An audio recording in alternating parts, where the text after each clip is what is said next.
and welcome to It Came From 20,000 Podcasts. That's the name we went with. Yeah, I'm Gus. I'm Kaitlyn. And we're going to talk about a movie. Oh yeah, we are. So the premise for this podcast is that we watch specifically B movies, but B monster movies, primarily from the 50s and 60s. Not the Jerry Springer one. Not the Jerry Springer one, no. Yet. Oh, maybe. But we will plan to go into some later ones. I definitely want to do Chopping Mall, which is from the 80s and not a monster movie. Yeah, it doesn't have to all be I'm trying to get RoboCop to fit because that's like my favorite movie of all time. I'm going to figure it out. But today we did a 1959 classic, The Killer Shrews. Now, do you know that this movie was released with a much better movie at the time? I did not. What was it? The Giant Gila Monster, which is totally on our list to cover. I've never seen that one. I haven't either. I haven't seen most of these. I have seen quite a few of these. I love this kind of stuff. I collect old sci-fi, like, comic book posters and, like, dime store novels. This podcast really came from me and my love of just shitty monster movies from the 50s. Like, hello, Martha. Martha, we have to run from the monster, Martha. Martha, you can't do things. You're a woman. Oh, man. I've got that in my notes a few times. There's some of that in this movie. Oh, yeah. Oh, I mean, it's bad. Oh, man, our cat is... We got him a new toy. And if you hear crinkling in the back, that is not Bags. That's our cat, Walter, playing with his tunnel. You got a new tube today. He's very small. He weighs like 8 pounds. He's a little boy. Anyway. All right. So I guess let's get into this bullshit movie. We watched a version uploaded on YouTube. It's uploaded by Movie Vigilante. Yeah. It's about an hour and 8 minutes long. We just finished watching it about 5-10 minutes ago. And maybe in the time that we finished setting up, yeah. So it's fresh in our minds. A lot of these movies are in the public domain now, which is going to make it either really easy or really hard to find. It depends if people have wanted to go through and, like, save, like, archive things. Well, some movies are going to be really easy to find, like It Came From Outer Space or Creature from the Black Lagoon. But some of these other ones I've got written down from my list are going to be rough. Yeah, some of these are, people like them. They're still relevant names. Other ones are The Giant Claw. Oh, man. Maybe we'll watch that one again and listen to that horrible shrieking again of the monster so we can cover that one because we didn't do notes for that. Yeah. So let's get into The Killer Shrews, directed by Ray Kellogg, by the way. Directed by Ray Kellogg. Yeah. Quick, did you know anything about this movie beforehand? I knew a little bit about it, and here's why. So when I was a kid, I was really obsessed with Animal Planet. And they used to do this, like, top 100 animals in movies list that played all the time. I vaguely remember things like that, yeah. And for some reason, The Killer Shrews was on that list. And, oh my God, it's clearly just some dogs. It's some dogs wearing some rugs. That's all it is. I found out about this movie a few years ago from Ashens on YouTube. Back before he did like his standard review on the brown couch kind of thing. Just rewatched the video the other day where it's 5 weird, terrible movie monsters from trailers. And The Killer Shrews is one of them. Oh, yeah. And that's where I first heard the phrase dogs and rugs. Yeah. Which will come up several times. I'm sure it will. I didn't know anything else about this movie. I didn't know the plot. I just knew that it was shrews that killed people. That's all I knew. So, yeah, let's finally get into this. Now I have a question for you. So we start... And they're like, Canada. Why do all these movies take place in the far north? I thought it was Alaska. I think maybe they did say Alaska. I think I just wrote Canada down because they're always Canada, Antarctica, Alaska. They're always in the far north. Yeah, you can do things remote there, which means you can just film in a forest somewhere. You don't have to worry about licensing out. You're getting permits to film in a city. This is true. The other thing I think is like, I'm going to say the word exotic. Yeah. That's not quite the right word, but it's the unknown. Yeah. Which the 50s and 60s were obsessed with, like, it came from the unknown, like the bottom of the sea or outer space or the middle of the forest. Yeah. It was definitely an island in far off Alaska. I just wrote a bunch of like northern places that all these movies seem to take place in, like Canada, Antarctica, whatever. Well, they were talking. So we start off talking about Alaska. We get the Killer Shrews and weirdly odd triumphant music, which then gets kind of scary. Yeah, and all these movies start with like, here we are in Alaska. Like there's always a voiceover, and we get one that's like the Killer Shrews. So we start on a boat. We have these. Go on. My thought is we have these two guys on the boat. I think they're on their honeymoon.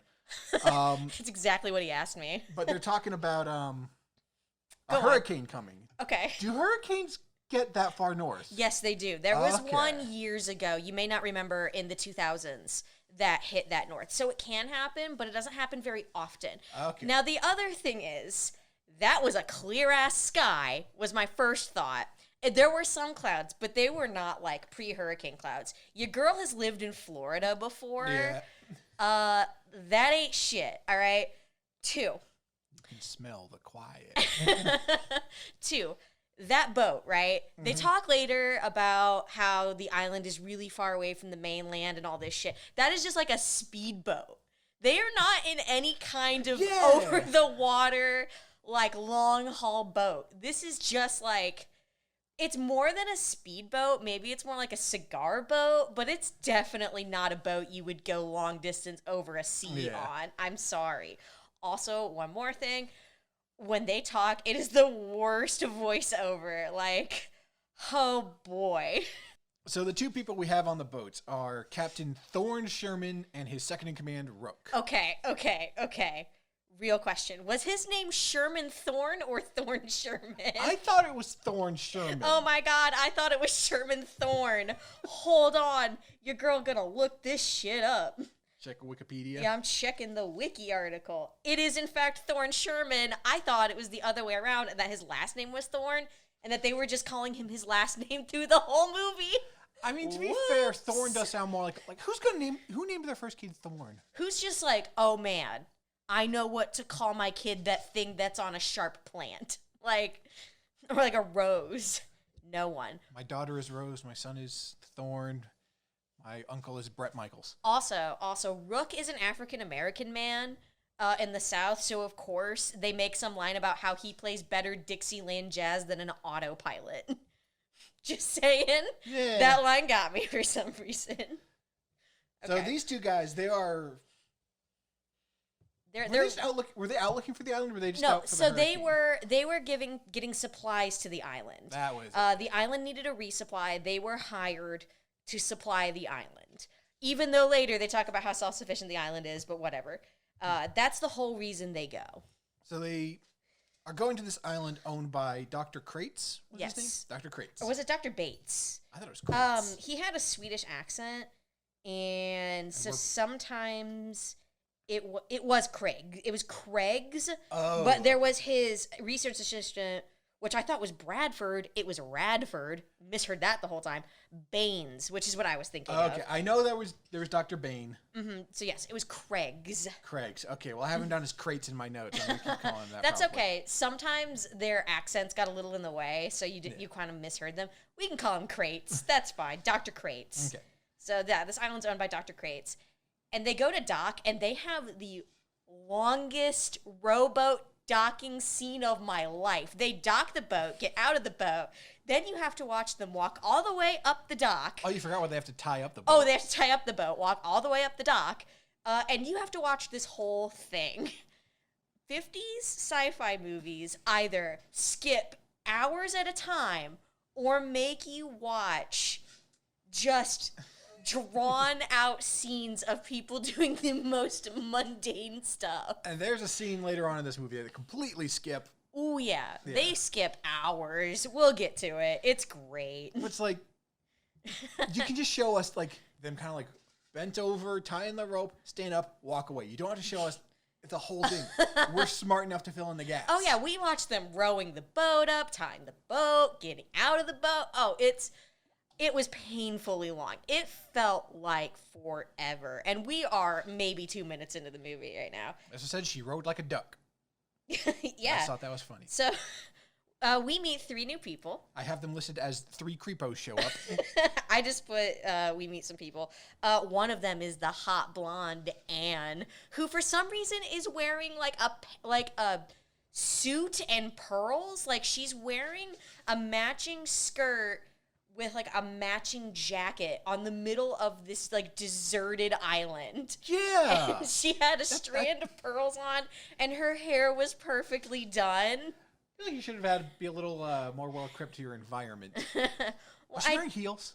She might have been, but I didn't see if she was. But I don't think I saw anyone's feet in this movie. Knowing these types of movies, she probably was, because they were always wearing little heels and like trying to run in them. Yeah. Okay. So the 3 creepos that show up that aren't really creepos, whatever. Yeah, they're not real creepos, but we're gonna call them it's creepos. Dr. Crates. Dr. Crates. I have him as Crates. He's going to be Crates. So we have Dr. Crates, his daughter Anne, and the assistant Jerry. Jerry. Oh, fuck Jerry. Jerry is Jerry's a bitch. I hate him. He's the worst. Okay. We are now 5 minutes and 13 seconds into this movie before we get sexism. So what does our lovely Captain Thorne say to Anne? Do you have it in your notes? Because I have it in mine. I know what he said, but how about you tell everyone else to know, because I totally have it written down. Okay, so they talk about how Anne wants to leave the island the next day. Because of the hurricane, they can't leave until morning. Because apparently, it's one of them 8-hour hurricanes. Yeah, hurricanes are scared of the light. They're like vampires. Yeah. Right? So, she's going to leave with Thorne and Rook the next day. And Captain Thorne says, it would be nice to have you on board. Yeah. And he says it really creepy, and she gives him a look that is like, oh, babe, like, yes. To which my inner self is screaming, no. But this is the 50s.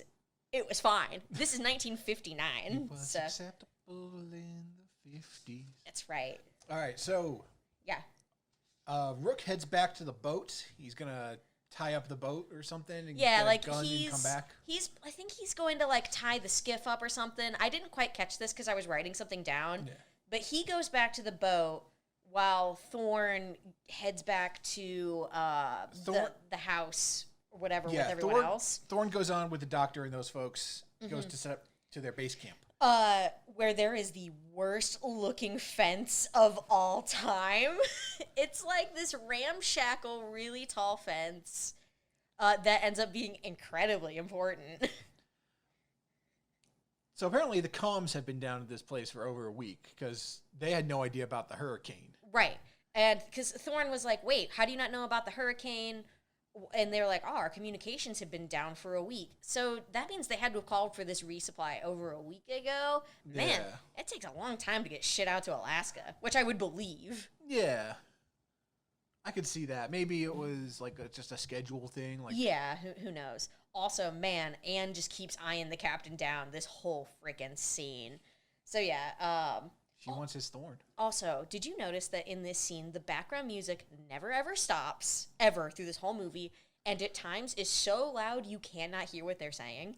The music is a weird choice throughout the movie. Sometimes it feels appropriate to the scene, sometimes it's way too intense. Like, I feel like maybe the sound, like the music editor was playing a bit far ahead, like something crazy was about to happen, but he just skipped a few minutes ahead.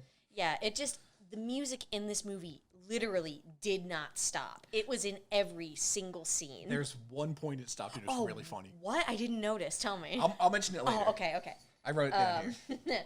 Oh, okay. So then they're in the house, and they have like a housekeeper, okay? And Dr. Crates turns, and he's like, oh, Mario. And an Italian man who is very Italian shows up, because, Italian has to be named Mario. Yep. So let's see here. Then Anne does the weirdest thing. She's standing there in her little suit with her little pearls, and she's like, I have to go change. Why?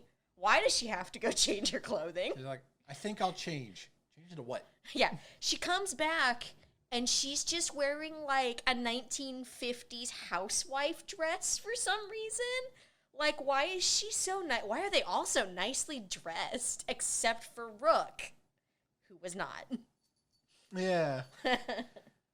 Okay. So the doctor tells Thorne that they're self-sufficient on the island. They have cows for milk, chickens for eggs, nothing about meat.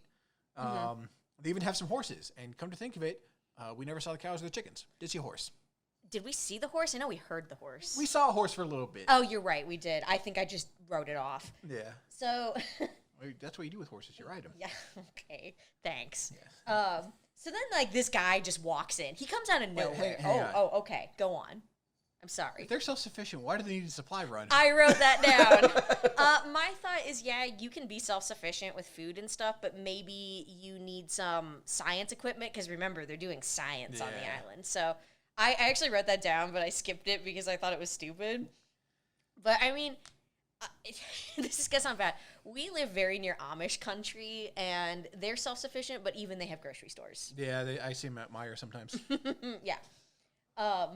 So something's clearly bothering Anne, but we don't know what yet. Yep. And this guy comes in, says nothing, and just sits down and starts typing, and it is really weird. There's just a typewriter on a table. He just walks in and just...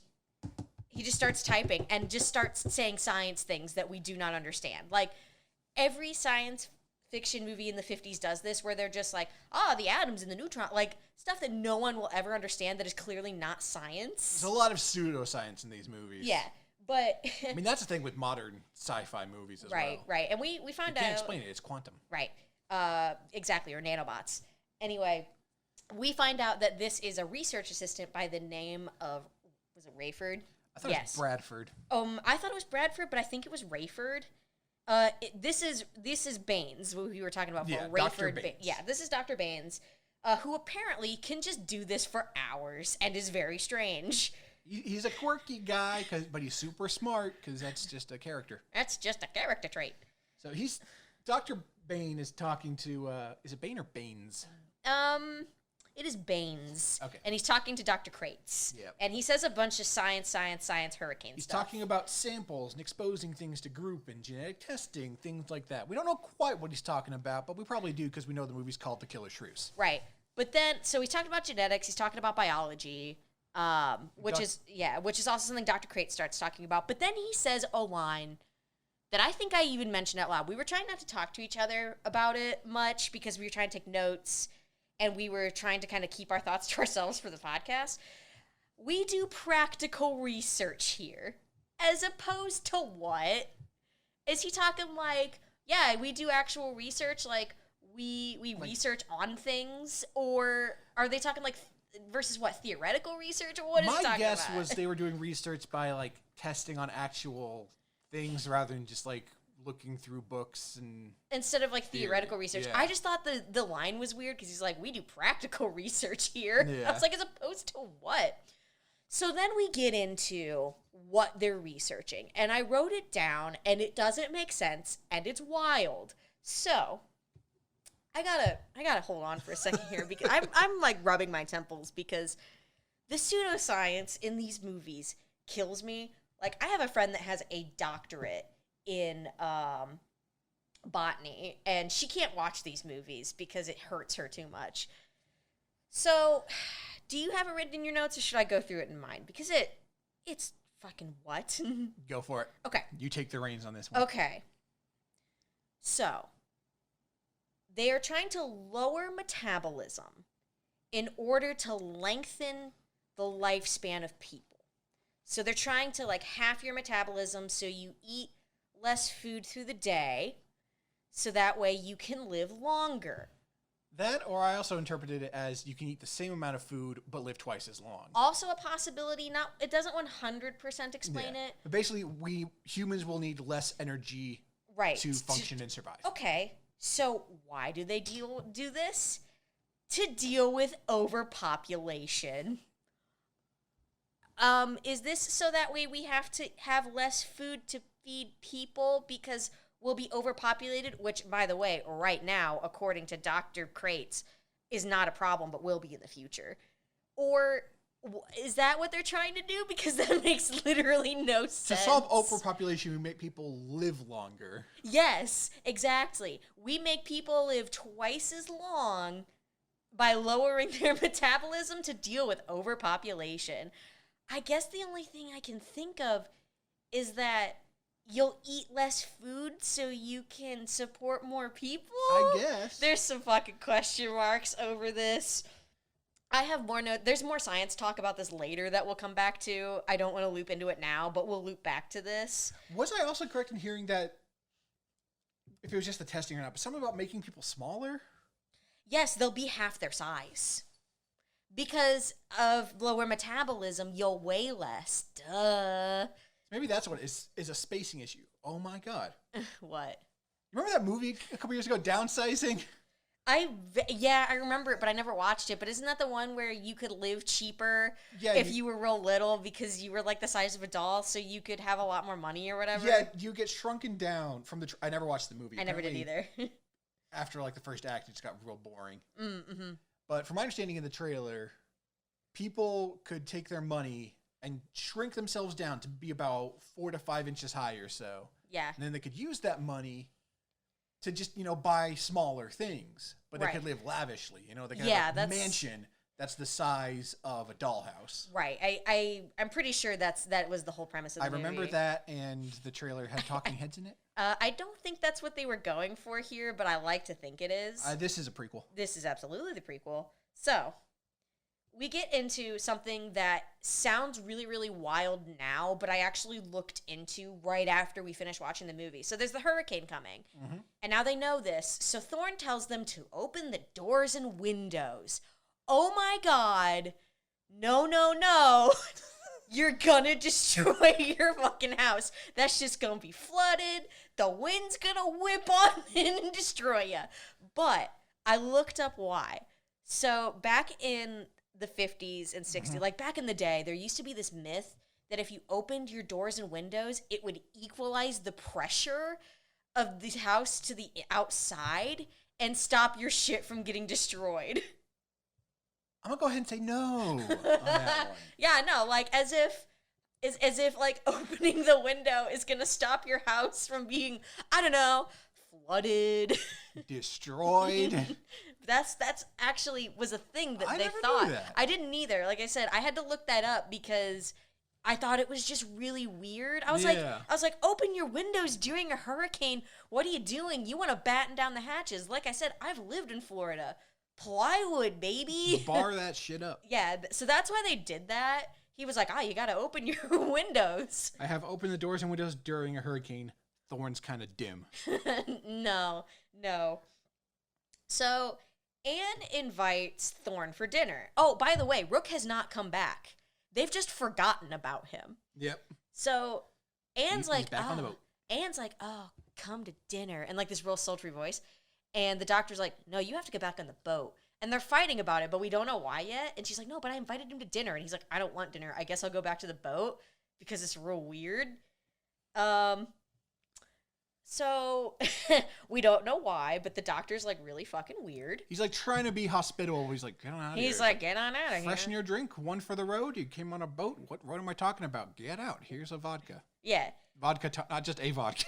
A vodka tonic. Here's a vodka. I'd give you some vodka, but Jerry drank it all. Jerry is a fucking drunk. There's a quote I have here somewhere of like... Oh, no. Tell me when we get to it, because we gotta circle back to some science stuff again. So, I told you we'd circle back to the science, because here's some more science. So, there's been a breakthrough! Oh, I'm sorry. No, I misread my notes. This is not considered a breakthrough, but good work. What? Why did you bring that up? Because I wanted to be dramatic, but I realized that the doctor said that this is not a breakthrough, but good progress.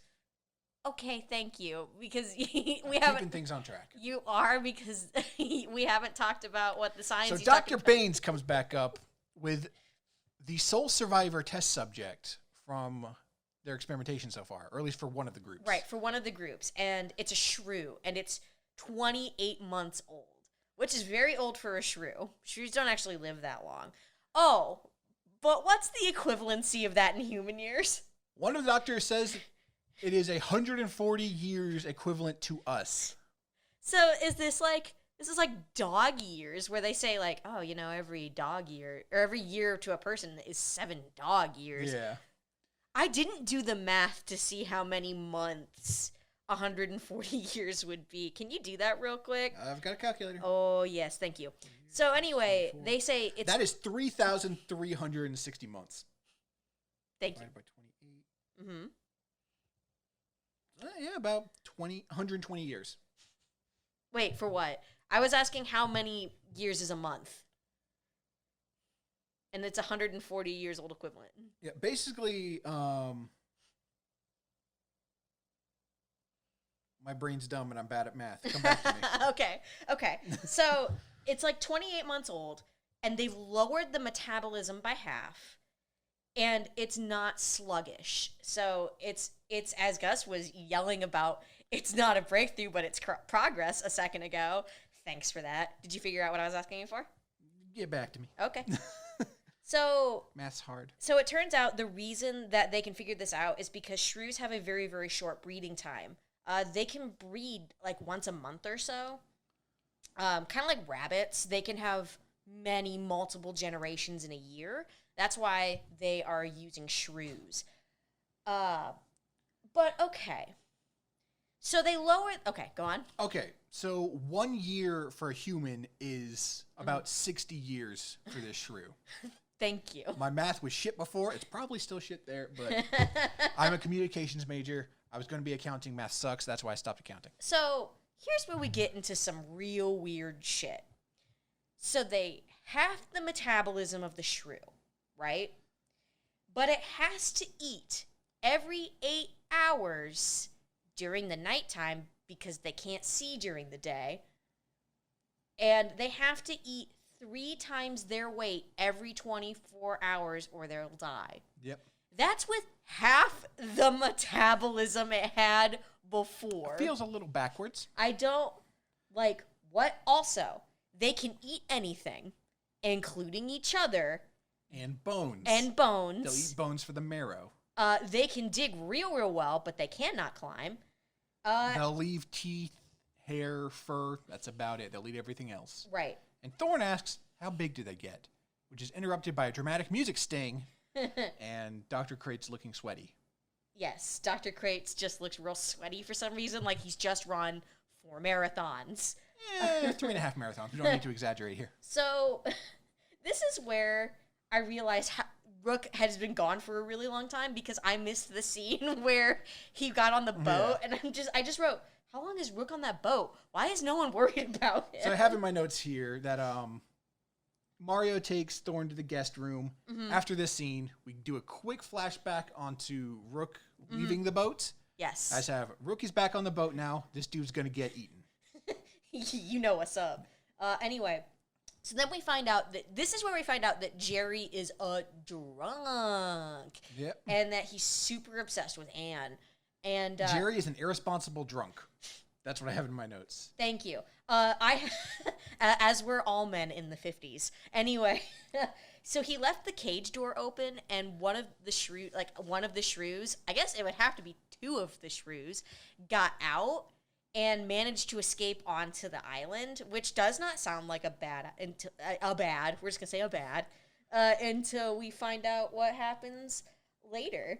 So, let's see, where are we now? So Mario has taken Dr. Thorn to a guest room. Basically, they're like... No, he took him to the bathroom, thank you. Oh, it was not the guest room. It was the bathroom, because he washes his hands. Yeah. He was watching him wash his hands. Yeah, like a creep. Like, I'll get off on watching you wash hands. Oh, he's so hot. I see why Ann likes him. Oh, I see why Jerry's threatened by him. Everyone wants to fuck Thorn. Thorn, you're right. Even Jerry secretly wants to fuck Thorn. I thought you guys everyone wants to fuck Anne. I mean, they do. People can be bisexual. That's true. You and I both are. Yeah. Hell yeah. Everyone's got a butt. Anyway.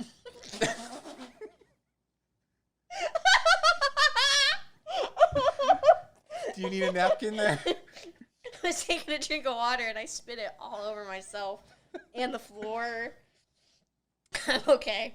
I got it. I'll just wipe it on my shirt. It's pajamas. It's fine. Yeah, that's right. I'm recording in pajamas. Oh, that went up my nose. I'm sorry. It's fine. It's fine. It's just really fucking funny. Okay, so... Oh, God. Where the hell am I? Okay, so... Anne's berating Jeremy. Jerry. Jeremy, you know, Pearl Jam. Anyway. So, berating Jerry for leaving the cage open. Jerry storms off. Thorne comes in, and she and Anne start talking. They start talking. Jerry Start comes smoking. back. Yeah, they're smoking. Jerry comes back. He acts like Thorne was about to fucking throw her on the floor and do it right then. He was listening outside of the door. I'm surprised he didn't pull a glass out and hold his up to his ear. I'm surprised he didn't like break a bottle off of that bar and just try to shank Thorne the way he was acting. He was acting like dude was moving in on his turf. All they were doing was having like a really innocuous conversation about nothing. Like she was kind of cueing him in on the shrews because newsflash, the scientists know that the shrews are giant. Yep. And Spoilers. she's not supposed to tell anybody, but she's like kind of going to. And Jerry just comes in and is like, "Fuck you, Thorne." Getting all pissed and indignant because he's jealous because he wants to fuck one of them at least. he wants to threesome it out right then and there. Yep. So then we go back to Rook, who Yep. Storm's picking up. the storm's picking up, and all of a sudden we see something come. They're here. They come from the distance. The dogs in rugs. Dogs and rugs. We see our first look at the giant shrews. They are just dogs with carpet on top of them. Literally, or maybe some ropes gently draped over their backs. But they are clearly just some dogs. It's great. And Rook immediately just like starts shooting. He's shooting, you know, like He's got his pistol, he's running, he starts climbing a tree and yelling for help. He yells, "Help the poor."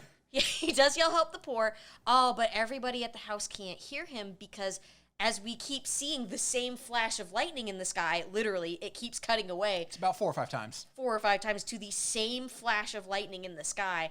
Oh no, they can't hear him because of all of the thunder, and he's just screaming, "Help me, help the poor." He's up in this tree, he's shooting down at him. They're jumping like they want a dog treat. They're getting at him. That's probably how they were getting him to act. That probably was. Oh, all the way. What's the noise those shrews were making? That's It was about 20% kind of scary and 80% annoying. I would say it was 90% annoying and no percent scary and 10% funny. There was like That's fair. It really was like a ha ha ha ha ha noise, but a lot more shrill and just repetitive. And he's in the tree. Tree falls over. Tree falls over. Or he falls out of the tree. I'm not sure which happens. Like, the tree starts to crack, and it's a very small tree. He's not in, like, a big fuck you tree. Like, he climbed... He's running through a forest, and he climbs the skinniest tree a man could climb. I don't know how this man got into the tree. He's not thin. I'm not saying, like... He is a rotund gentleman. I'm not saying he was a fat guy, but he was larger. I don't understand how this dude was able to even get up in this tree because it was like a sapling-sized tree. Yeah. And I kid you not, in the background, we can see bigger trees, like full oak-sized trees. But this tree falls down, Rook dies, and then lightning hits another tree and falls down. There's a fire. And there's a fire, which, by the way, the fire doesn't do anything. Yeah, I heard that in my notes. Fire, nothing fucking happens with that. No, but the tree falls down and it takes the power out. That's all that happens from this tree. Okay, so after Rook, very unfortunately... Actually... Oh, yeah. The power goes out later. It does, but that's what causes the power to go out, I think, is that tree falling. I think it just cuts... Yeah. I think it just cut... The way that they film it, it's a little weird. Like, why did they show the tree falling over? It does happen a little later, I thought but we have a little conversation before that. Yeah. So, this is where, boom, boom, boom, Anne tells Thorne about the shrews. So, Thorne is like... It's getting dark. It's getting stormy. I'm heading back to the boat. I'm going to go check on Rook. No, you can't. No one opens the gate after dark. Why not? Yeah. Rook's like, oh my God, why? Thorne's like, why? I can't tell you. No one does. And she's like, what if I do? And pulls a gun on him. She literally, I kid you not, bitch gets off the couch. She's like following him like, no, Thorne, you can't. You know, like in every 50s movie where they're like, no. She reaches up onto the mantle where for some reason they just keep a loaded pistol. She reaches, I'm sorry, maybe it's a revolver. I don't know. She reaches up, grabs it, and just points it at him. And he's like, what? Like, Bish got Glock on him for some reason. And is packing heat. And is packing the heat. And then Thorne's just like, okay, well, let's talk. Give me the gun. Yeah. She hands it over very calmly. He just places it back on the mantle. He puts it back on the mantle where she could easily reach it again. He puts it more casually than you put your drink. Right, like, he's like, this ain't shit, because I'm a man. Anyway, and she goes, well, she tells him about the giant shrew. She's like, have you ever heard of a shrew? They're the most horrible animals on earth. And he's like, what? She's like, you know, that thing the doctor showed you earlier? And he's like, oh, that was a shrew? That's great. She's like, yeah, they're giant and killer. And I kid you not, he goes, why did you pull a gun on me to tell me that? Why didn't you just tell me that? To which I'm like, thank you. Someone has some GD sense in this movie. We then find out that there are 200 or 300 giant shrews on the island, each weighing 50 to 100 pounds. That is between 10,000 and 30,000 pounds of shrew. Okay, there's another thing. The shrews are at the gate right now, where there was a line where, why don't we open the gate? Well, because some shrews attacked Jerry and Anne the night before. Mm-hmm. Now, this thing is wood. We've already established that they can dig real good, right? And that they can destroy just about anything they want to get food. They'll take down, like, food that's 3 or 4 times their size. We've already gone through that. Yep. So why don't the shrews either, 1, dig under the fence? It's dirt. It's clearly dirt. Or 2, rip through the fence that is probably some plywood from the looks of it, like strips of plywood. But no, they stand outside it and snarl and look through this little hole that's about eyeball size. This little knot hole. It's like this little knot hole that's like right at their eye, and whenever it shows them outside the fence, they're like, ha ha ha ha, and you can just see the puppet versions of the shrews. One eye. All right, so Dr. Crates, he comes in, he admits, it's like, yeah, there's these shrews and all this stuff. And we learn about the history of how the shrews became giant. Hang on, because there's one thing that I wrote down. Jerry comes back in, and he's going to smack Anne around like every other man in the 50s at the time. Sorry. Once again, I will state, fuck Jerry. Fuck Jerry. And then, I'm sorry, I really wanted to tell you that, because I wrote that down. I wrote like every man in the 50s, and I just wanted to get it out, because men be beating women in the 50s. Sorry. All right. So Dr. Crates talks to us about, not us, but Thorne, about the shrews. He talks to us. We're in this movie now. Oh, shit. Damn. Where's the cat? He's fine. Okay. So they started their experiments 6 months ago. They came to this island because it's remote. Wait a minute. That makes no sense. That shrew was 28 months old. That means they had to have started this experiment way before they got to the island. Maybe that's a good point. Maybe this is when they moved to this island. They could tell things were getting a bit weird and they moved everything out there. I'm just saying. What? Yep, that's fair. Anyway, so he was talking about they were doing experiments. Mm-hmm. The rate of the growth of these shrews were very abnormal. A direct quote was from Dr. Crates, the doctor. Yeah. They were mutants. They inherited all the negative characteristics of their race. So basically, we now have giant shrews that can multiply within 2 to 3 weeks of being born. And they are pissed. Yeah. By the way, it was 6 shrews that escaped. Like we said, I said that one escaped earlier. It was 6 of them. We just didn't know that at the time. But yeah, they pissed. So 6 shrews multiplied into 200 or 300. Right. And they weigh, as Anne said, 50 to 100 pounds apiece, and they can take down anything that's like 3 times their size. So they be able to eat humans and horses. Now, the problem is that's probably where the cows and chickens went. That is where the cows and chickens went, I'm sure. We've got 300 of these bad boys roaming this island, right? So they've already eaten all the food on the island, except for apparently the horse and them. Well, the horse is in the barn. Right, exactly. And them. So they're starting to cannibalize, like, each other. Now, they can't see in the daylight. Yeah, so they only have to forage eat at night. Daylight blinds them. Right. So, which is true of shrews. They're a nocturnal animal. So the idea is that within a couple of days, because they'll have run out of food, they'll start to cannibalize each other and they'll die out.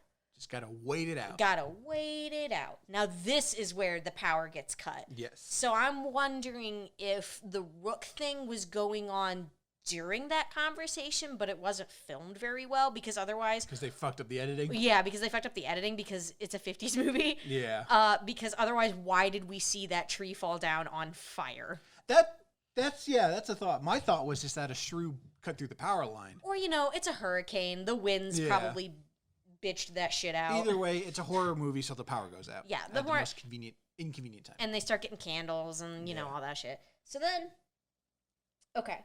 Let's see. What do I have? So, okay. So Jerry talks to Dr. Bane about Anne. Jerry's a whiner and a bitch. Okay. So Jerry is complaining about Thorn. And I wrote a line down that I was wild to me because what is he trying to insinuate here? He says Thorn looks like a man that will try anything. I wasn't sure if he was talking about like sushi or butt stuff. I was like, what is he talking about? Is he insinuating he's going to attack Anne? Is he talking about butt stuff? Is he talking about Jerry, maybe? We don't know. Is he talking about sexual assault? Is he talking... Is he talking about buying a new car? Like, what? He just, like, says this out of nowhere. And, like... it took me a second to realize that he wasn't talking to Thorn for some reason because, again, I was looking down. I didn't realize he was talking to Rayford. It took me a minute because Rayford, Jerry, and Thorn all look pretty similar. They're all white dudes with dark hair that are all wearing, well, what is essentially a white coat because it's black and white. So we don't know what color they're actually wearing. So they look very similar. Oh, and they all have that 1950s part on the side. Yeah. But Rayford clearly looks different because he's wearing glasses, but he's not wearing them in this scene because it's nighttime and dark. Because he's a nerd. Because he's a nerd. I'm a nerd. I'm wearing my glasses right now. You just got new ones, yeah. Yeah, I did. They're nice. So then, okay, go on. So then the unthinkable happens and the shrews get into the barn. No. There's some stuff before that. Anne is talking to Thorn in the living room, and she's trying to flirt hard freaking core with him. She's like, don't you want to know about the weird stuff on the island, like my accent? And every time she asks him a flirty question, Thorn has written her ass off harder than anything. He's just like, yep. Oh? Yep. You're a strange man, Thorn. Oh? Yeah, I know. Because then we get Jerry. Remember, we then get where I wanted to bring that up because it was just really funny to me where she's like, hey, Thorn, you're sexy. And he's just like, yeah, okay. I just wanted to bring that up.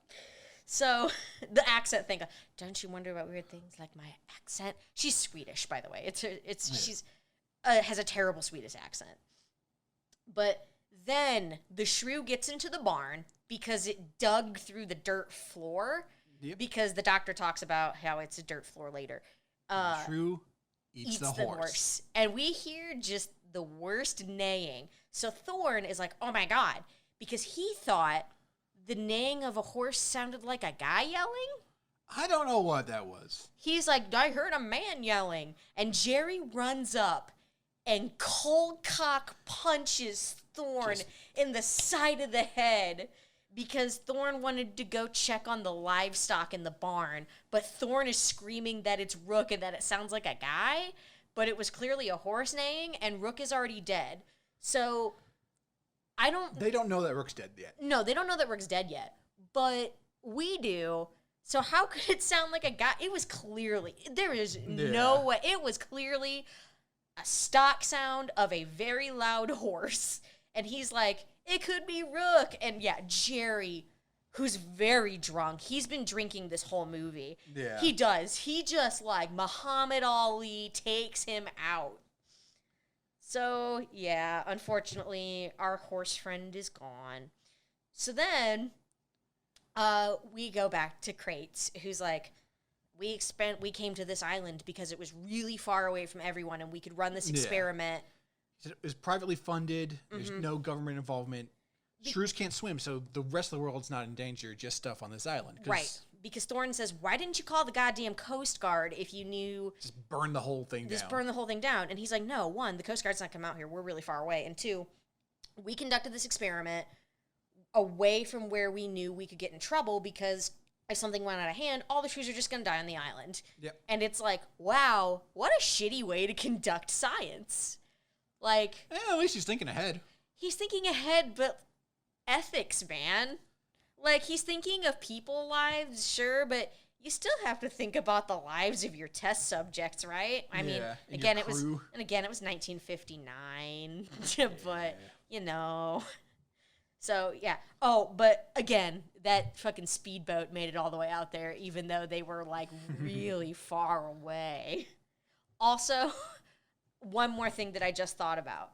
In the very, very beginning of the movie, when they look at the island through their binoculars, it was clearly a tropical island they were looking at. Was it? Yes. It looked very tropical.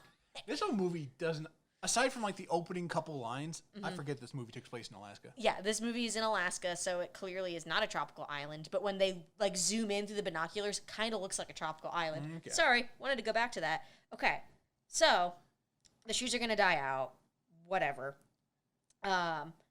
So, wait, but what about the house? How can they be safe in the house? Because the walls are adobe when that gets wet. The floor is tile, but why is the house a liability? Because it's made of adobe. Adobe Premiere. Now. That thing crashes all the time. Now, for those of you that don't know what adobe is, one, I don't know why you're making it out of adobe up in Alaska, but... It's where you have hard clay that surrounds like a soft mud to make a wall. It's used in Mexico. Yeah. I don't know that you would use it in Alaska. I could be wrong.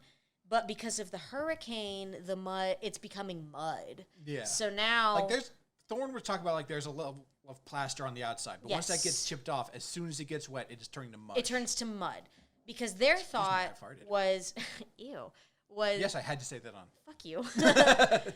Their thought was like, we can just stay in the house until they all die out. Like, duh, the floor's tile. But that's when Thorne's like, yeah, but once the plaster chips away, because they're digging at the walls, they can get right on through to the other side, just like the doors. So basically the plan is stay in as long as they can, get to the boat in daylight. Right. We just have to make it to daylight is the whole plan. So they're going to rotate their watch every hour and a half. Jerry and Thorne have a drink at the same time. They are in sync. They are secret lovers. This confirms it. This is all in my notes. The team goes on group watch, so one person patrols while everyone else sleeps. Yeah, every hour and a half, you know, the standard fantasy movie stuff that they do all the time. Standard D&D. So Jerry wakes up, but he's real drunk because Mario was on the first watch. And he comes in, and it's clear that Jerry doesn't understand Italian. And Jerry is still talking about Anne and Thorne, and he's real drunk. And Mario's just in there. It's like, dude, it's your turn to do the watch. Come on. Yeah. Get your ass up. So Jerry's like, Mario, we're going to live through this, you and me. Here's what we're going to do. Fuck the rest of them. Fuck everyone. You, me, and Anne. Fuck Thorne. Here's what we're going to do. And the doctor, apparently. Yeah, and the doctor. Here's what we're going to do, Mario. It's supposed to be my watch. But you're already awake, and I'm real drunk. So what we're going to do is you're going to take my watch, even though you've already had an hour and a half watch. You're going to take my watch. It's supposed to then be Thorne's, but you're not going to wake him up. You're going to come wake me up, because by then I'll feel better, because I won't be drunk anymore. Jerry would be a real shitty coworker, wouldn't he? Yeah, I'll cover your shift, bro. Yeah. So yeah, so he's like, I'll take his shift. And my thought is that he's then gonna like wake up Anne and they're gonna abandon him. I don't know why he wants to do this plan. It's a real shitty plan. Jeremy's not the smartest tool in the shed. Jerry, not Jeremy. I keep calling him fucking Jeremy. Yeah. So I forgot this is the next part. So Mario, in his wisdom, is like, all right, fine, whatever, fuck you, Jerry. And he just leaves. He's just like, yeah, see, or whatever he says. And he goes into the kitchen, where, of course, the windows are open because of fucking Thorn saying you need to open the windows in a hurricane. By the way, don't know if you noticed, this is the only window open in the house. Yep. Is this one window. And there is a shrew in the cellar, and it goes, ha, and he slams the cellar door. Shrew's at the door, trick or treat. And he slams the door, and he turns, and the kitchen window's open. He slams the shutters closed. I forgot. Sorry, go ahead. No, okay. He slams it closed, and he ties it closed with, like, a rope, but he doesn't really tie it. He's kind of, like, loops the rope around the two shutters, like the handles. Kind of fancy cards you get at, like, CVS. The ones that are, like, $8. What? What are you talking about? Oh, do you mean the ones where you have like the little string and it wraps around? Yeah. Yeah. It's fancy cards. Yeah. Okay. He kind of does that. He just kind of like loops a rope around. It doesn't really tie it, but it's closed enough, and he like panics because. I want to say there's a part we skipped over here on my notes. Oh no! What is it? Because while we saw the shrew, sneaking in, but before Mario saw it. Jerry is talking to Mario again, and he calls. He said, "Why would Anne go for a common sea tramp like him?" I forgot that I have it in my notes, but I scratched something out, so I forgot about it. I actually squared it because Jerry is thirsty, and there's only salt water around. I forgot. And about Mario, Jerry and Mario should kiss and get eaten. Yeah, I totally. Oh, sorry, I wrote eated.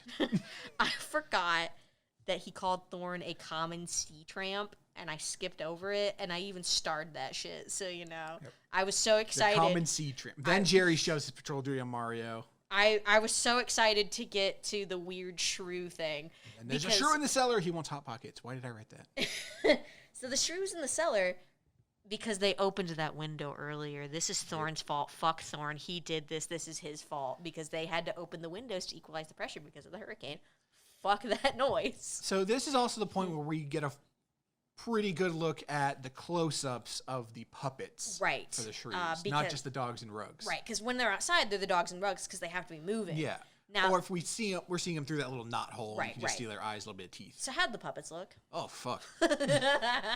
It was like rubber masks with just shitty teeth. It was They had these really long teeth. Look up the Killer Shrews and just look at them because they look wild. I mean, they really do look like some rubber masks, probably stretched over something that could open and close their mouths. Yeah.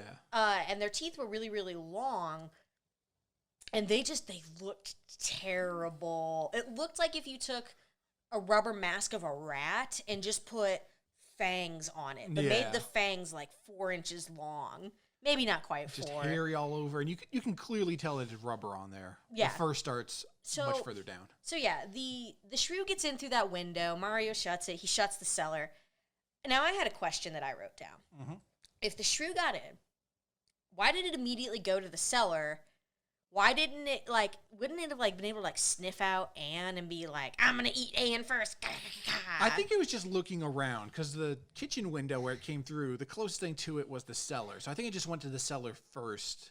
I know. I'm just being ridiculous. Yeah. I just thought about it. So Mario, the music gets really, really loud here. By the way, It gets pumping. So Mario slaps Thorn awake. He's like, Thorn. It's in the house. He goes to wake Thorn instead of Jerry because Jerry sucks. Because Jerry sucks and is drunk. So Mario, thankfully, was like, who do I wake up? Do I wake up the guy that's suave and handsome and a boat pilot? I meant to say captain.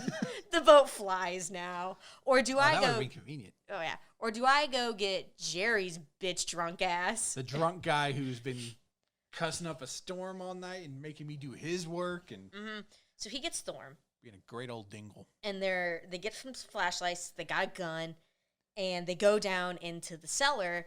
Thorne also wakes up Anne before this. He does wake up Anne, because they don't wake up Rayford and they don't wake up Dr. Crates, but by God, they wake up Anne. Well, I thought they told Anne to go wake them. I think they did, but I just mean, like, Yeah. you would think you would wake everybody first, but no, whatever. So yeah, they wake up Anne because, yeah, whatever. Now, did you think the same thing I did, where they go down in the cellar and they're looking and they can't find it? It's a dog. He's 50 to 100 pounds. It hides real easily for a dog in a rug. Especially because at one point, there was a light shone right on the mask. They shine it right on its face. Now this, I can't quite tell if it was the mask that, Thorne or Mario were holding, or if it was a light from the production. Oh, you mean the light that they were holding? Because you said the mask they were holding. Yes, I did. Sorry. Yeah, That's the light, like the flashlight. Yeah. One of them were holding. Were they holding the flashlight, or was it a production light? Because, yeah, they clearly shine a light on its face, and they can't see it. Was it a light on there just so that the audience could see it? Yeah. Because, man, it takes them a while to find this thing. Yeah. So, okay. Oh, also I wrote on here that I didn't get to use earlier was... Yeah? Shrew came in through the kitchen window. Okay. Nothing! Damn, okay. So anyway, the shrew is hiding under the stairs. So it's hiding under the stairs. And they're like the stairs with like no backs on them, so you can see it through the stairs. Yeah, you can see it through the stairs. Like, I'm just saying, it's hiding real well for a big dog. Like, you don't hear it, you don't see it. It's probably pretty smelly. It lives in the woods. But, so, when the shrew pops out at Mario, right? Did it not look like it just rubbed its head on him? So the shrew jumps up from under the stairs, bites Mario right in the leg. Mario falls down. But it looked like instead, when a cat comes up to you and it rubs its head on you affectionately to like get you to pet it or to mark its scent on you? That's what it looked like. It looked like it did not bite him. It looked like it rubbed its head on him affectionately. But nah. So Mario shrieks, falls over. Thorne bursts through some boxes. He is running like the fucking juggernaut. He comically runs through those boxes too. Like, he doesn't run around them. No. He doesn't even shove them out of his way. He just full tilt sprints into them and they fall. It was so funny. And once Thorne gets there, sees him around the ground, this is the point in the movie where for once the music just stops dead. I did not notice because I was trying not to laugh at him comically running through those boxes. It really is like I'm the juggernaut bitch through the boxes, but way more comical. He's like got a gun in his hands, like a rifle or a shotgun. So he's like swinging that thing around as he's going, and it's just... And the box just kind of like beautiful. Flop over. It's so beautiful. So he shoots the shrew. Like, it looks terrible. He shoots it like the shoulder or the face or whatever. It dies. And the doctor comes down finally, whatever. And Mario's already dead. Thorne was trying to tie a tourniquet using... Mario had a pistol. Thorne had a shotgun. Yeah. He's using the gun barrel of the pistol to tie a tourniquet. That actually wouldn't be a bad idea. You would want something... I've taken first aid classes. If you're going to do a tourniquet with, like, say, a towel... Yeah, you can tie a propeller. Right, you can... Yeah, exactly. You, like, propel it to help. Otherwise, you can't get it tight enough by hand unless you're using something like elastic. Yeah. So it would make sense that he would use the pistol. It just looks funny. Yeah. I have in my notes here, did Mario die from a leg bite? Yep. Yeah. So Mario dies, and they're like... But it's not nearly fast enough for him to have bled out because... Thorne even says, I got to him right away. He couldn't have bled out now. Right. Because bleeding out, it can be fast depending on, like, where it is. Like, if you... Like, the throat. Yeah. But it's actually slower than you think it is, even though it is pretty quick. Especially because he got him in, like right. He got, like, right there. Like, he got him... Yeah, in, like, the calf. You could... Again, unless you hit, like, a certain artery... You could stop the bleeding with a tourniquet, especially how fast he got to him. He should not have died that quickly. Yeah. So then Bradford looks at him and he's like, hematotoxic syndrome? Which is like, wait a minute. How is that a thing? Like, what? And the other thing is, how did it kill him that quickly? Because even if you get bitten... It was like seconds. 10 seconds tops. Because if you get bitten by a snake, like... yeah, you'll die. You can die depending on the snake, but you still have time to get to the hospital. Yeah. This was like Instant. immediate. So there's one thing that kills me here. Actually, two things. So they start... Something that killed Mario. Yeah, exactly. So they start to look at the wound, and they look at the shrew to try to figure out, like, how did he die so quickly? Again, hemotoxic syndrome. Yeah. They keep saying that it had a high poison content in its saliva. Radford is examining the dead shrew. Kraitz is examining the... I have something to say. I was going to say the dead man, Mario. Yes, go ahead. So, poison. Wouldn't it be venom? Because if it bites something, wouldn't that be venom, not poison? Well, that's when we learn that Dr. Kraitz made a poison to as bait for the shrews. So he would try and kill them. The shrews assimilated the poison into their saliva glands, making it so that they can poison with their bite. So I guess it is poison, not venom? I guess so. But the thing is, there's a couple things here. One, we skipped over the fact that Anna's a zoologist that specializes in diet. And that Thorne said, I'll take a... Hang on. I want to go over that one because it was so offensive. It was so offensive. I was genuinely like, I wanted to get up and walk away from this one. So hang on. Let's back up. Let's back up for a second. So Anna's a zoologist. This is where they're talking about the high poison, because we haven't actually talked about like how the shrews have become poisonous just yet. Yeah, this happened before. Thorne and Anne are talking. I gotta bring this line up because Thorne said, brooding's not gonna do you any good. Tell that to Zack Snyder. So, yeah, they talk about the poison venom. So Anne is a zoologist. That's why she's on the island. She specializes in zoology, especially diet for animals. That's why she's there. Mm-hmm. And she goes, I don't want to do it anymore. I want to do what I have it written down here and I can't read it because my handwriting's terrible and I'm getting upset already over what he says. She's like, I want to do what normal women don't. I want to do what normal women do. I want to be dull and reliable. And motherfucking Thorne says, I'll take a dull, reliable woman every time. Motherfucker. I got so upset. I almost wanted to pause the movie and go take an angry shit. An angry, sweary, fiery poop. I didn't because I was fine. But I was so upset. Were you fine? No, I looked fine. But that kind of stuff makes me so mad. So y'all don't know this.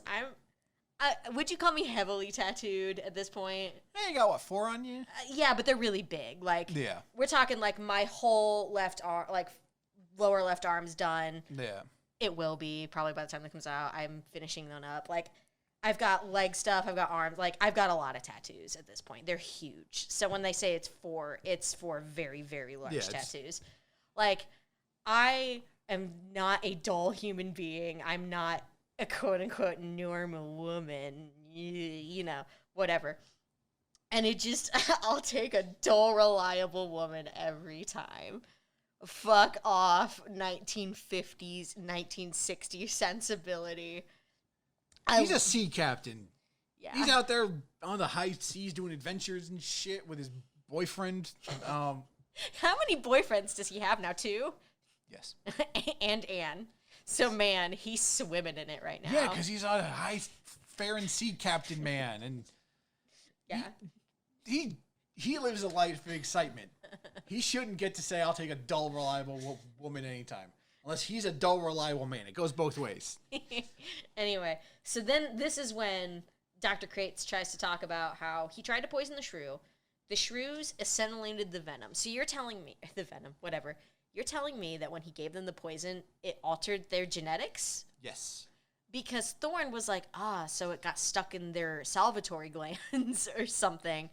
So the only thing I can think of is somehow the poison changed their genetics, because if it did get into their mouth and it stayed in there, it would be gone after a while. Like, yeah, we don't know how long ago the poison was put out there. I thought he said it was like a couple weeks ago or something. It doesn't really matter. Either way, he tried to poison the shrews. Now they're poisonous. They now have venom. poison, breath. And Dr. Baines is like, oh, this is brilliant. They're assimilating. This is incredible technology. Not technology, but biology. Is like, oh, sorry, I always speak from a clinical point of view. Okay. We get it. You're a nerd. Okay, so this is where my venom question came from, because he yells that they're more poisonous than snakes. Ah, yeah. I mean, I guess he's not wrong. He's not wrong. And the reason it bothers me so much is I'm a huge reptile and invertebrate enthusiast. I love snakes. I love reptiles. I love tarantulas. You should have just listened to I'm a huge reptile. I don't know if y'all know, I'm a politician and a cop. And I'm a huge reptile. No, I'm not. I work in a store. I'm a large Gila monster. I am. So, yeah, like, that, for some reason, is one of the things that, like, it doesn't really matter, but it ticks me off when people say it wrong. Does it really matter? No. Does it bother me anyway? Yes. So that's where my venom question came from. So Thorne also then says, they've closed all the doors in the house now. Why weren't they closed in the first place? Because of the hurricane. Duh. Anyway, so we go back to the adobe being soft again. Like, that gets brought up like 3 or 4 times in this movie. And you hear, like, some scraping. Uh-oh. The shrews are digging through the walls because the plaster's cracked. So now they're getting in. So, but nobody hears it, by the way. Nobody hears them digging. It would be kind of loud. You'd hear scratching. Yeah. The only thing I can think of is they can't hear it over the storm because yeah. It's still a hurricane. This hurricane is really masking a lot of sounds. Even though we don't hear much of the hurricane. Not at this unless point. It's necessary. Unless it's absolutely necessary. Like, if they cut outside, we hear it, but inside, we never hear it. Yeah. So they come up with an escape plan for in the morning because they can only escape in the morning. Or do you have something to add before that? So they were talking about... Oh, wait, no, never mind. Go ahead. Yeah, this is part of the escape plan. Yeah. It's part... Oh, by the way, a shrew has gotten in. Like, it dug through, it has gotten in. Yeah. We just don't know this yet. So 2 shrews have gotten in, 1 has been killed. Right, 1's been killed. There is now a secret shrew. So the escape plan has to happen in the morning because, as we said before, they can't see in the daylight. They're nocturnal. And they're going to throw the dead shrew over the gate to attract any shrews that might be around. It's a food source. Makes sense. I get it. And then they're going to run to the boat as fast as they can, and they're going to light the island on fire. Yep. They're going to throw it over. Thorne is going to get to the boat and then give them the all clear. Right. He's going to give them the all clear. And they said, like, last-ditch effort, we light the shit on fire so we can get out. Like, because if we light it all on fire and the forest is on fire, we'll clearly live, but the shrews will die. Clearly how that works. This is where we get the biggest time skip of all time. Because this is, like, it's starting to get light. Like, they mentioned, like, it's starting to get light. It's going to be morning in a couple hours. Then we time skip to, all right, Carcass has been out there for 20 minutes. Let's go. We didn't see him throw it. No. We didn't see throw the shrew, which would have been hilarious.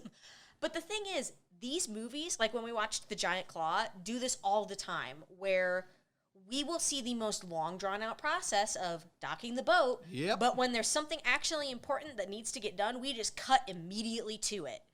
We don't get any setup. We don't see them do it. It's just done. They say, this is our plan. Cut to, Shrew's been out there for 20 minutes. No takers. That's odd. Yeah, like, what? You could have at least shown throwing the shrew over because I wanted to see that visual. I wonder if there's a cut out there that exists. The yeet cut? The yeet cut. Release the yeet cut.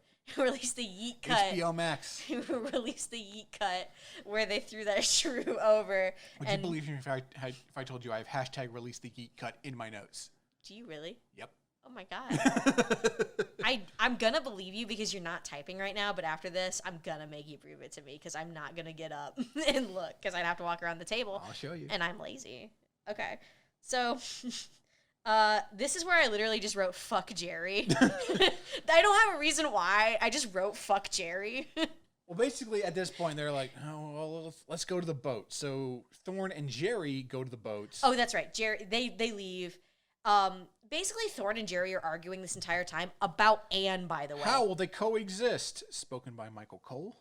Yes. So, I remember now because for some reason Thorne and Jerry go to the boat because Jerry doesn't trust Thorne to do it himself. Yeah.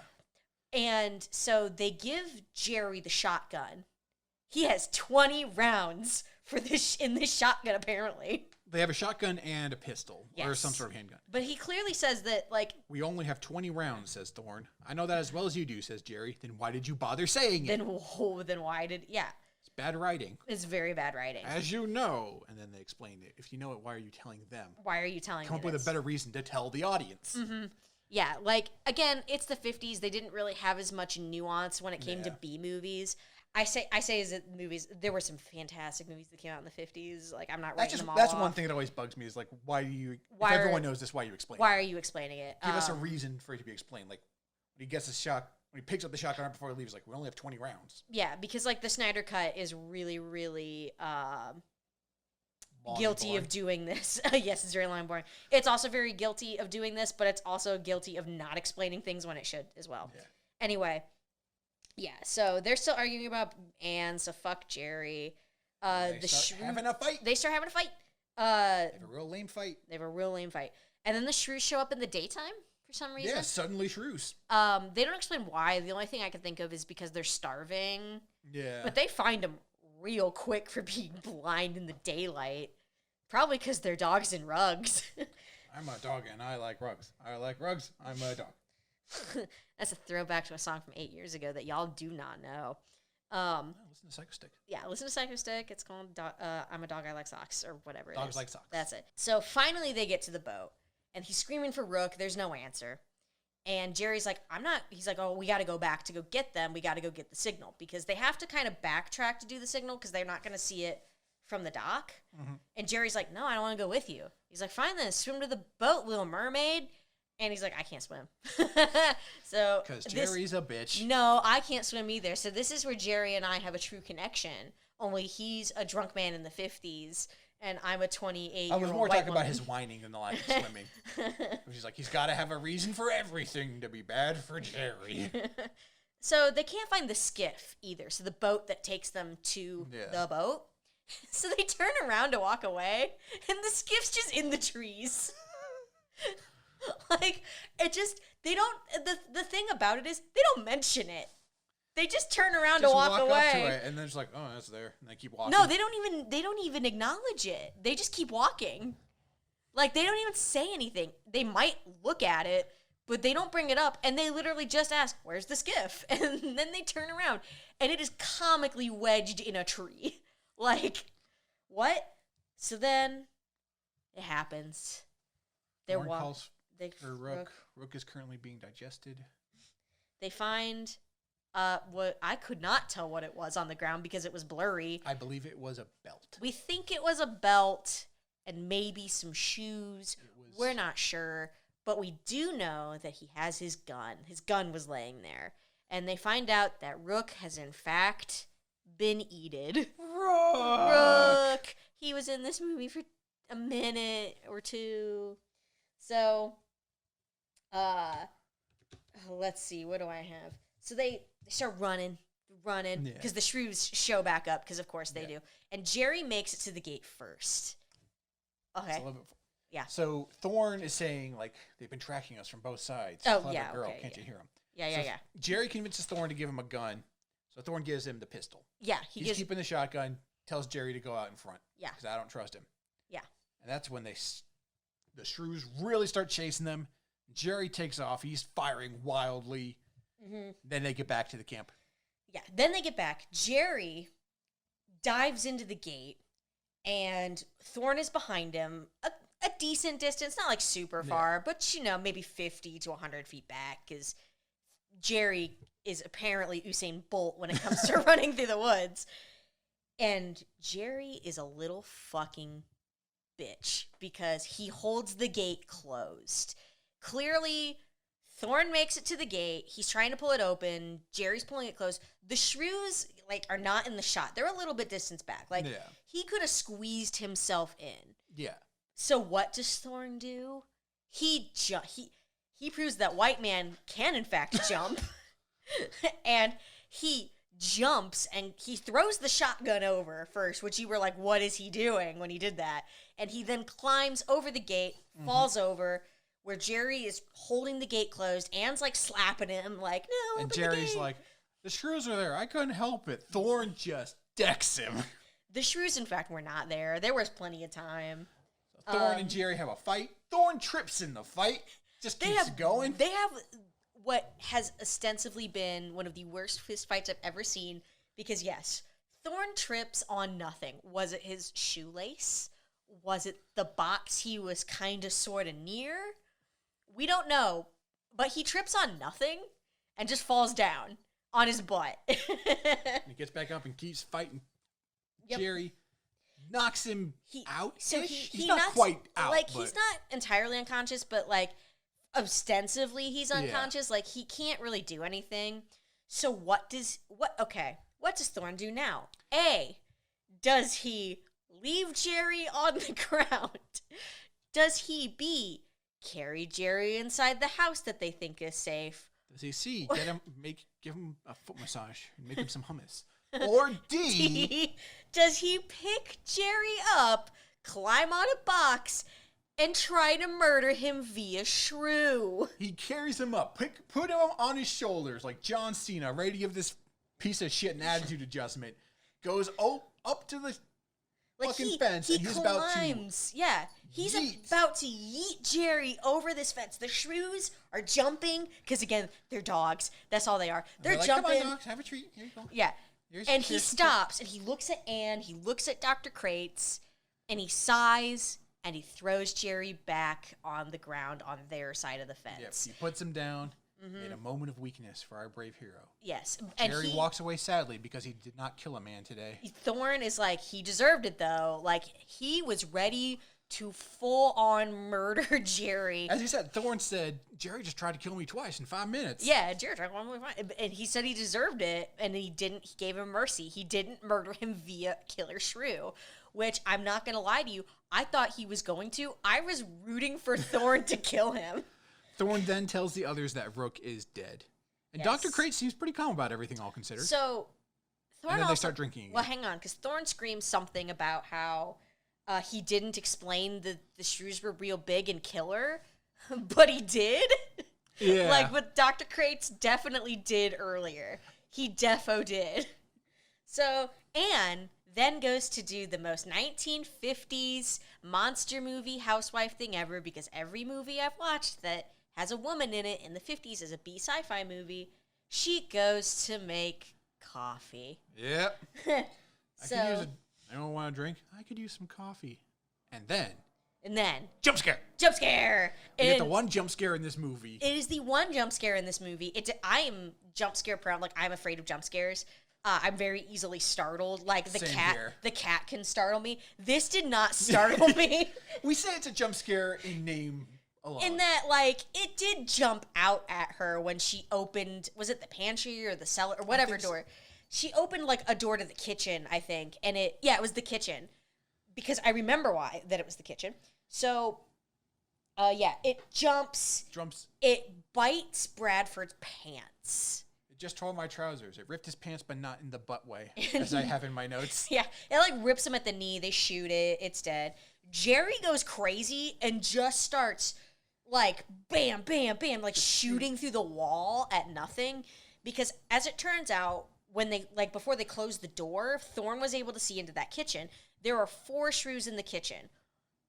But wait, didn't Mario close the kitchen window? Why is it that they were able to get in, Gus? Because the adobe is mush. No. Don't you remember that the rope that Mario used to close the window must have been rotten? I don't remember this.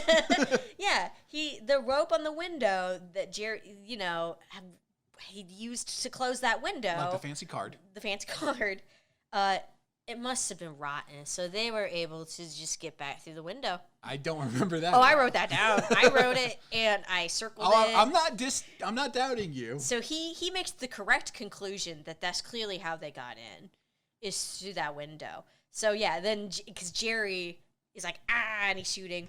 So Brad, all of a sudden, he's like, starts typing. He's typing crazy. And everyone's like, what? And then seconds later, he dies. Flops over hardcore. He just he was up, sitting in the chair typing, and then he was dead. He lied about the fact. For some reason, he lied about the fact that it That bit always him. happens. Like every zombie movie. Yeah, it's but like oh, there they're was, gonna if he tell knew me. he was gonna die in like 30 seconds to a minute, why did he lie?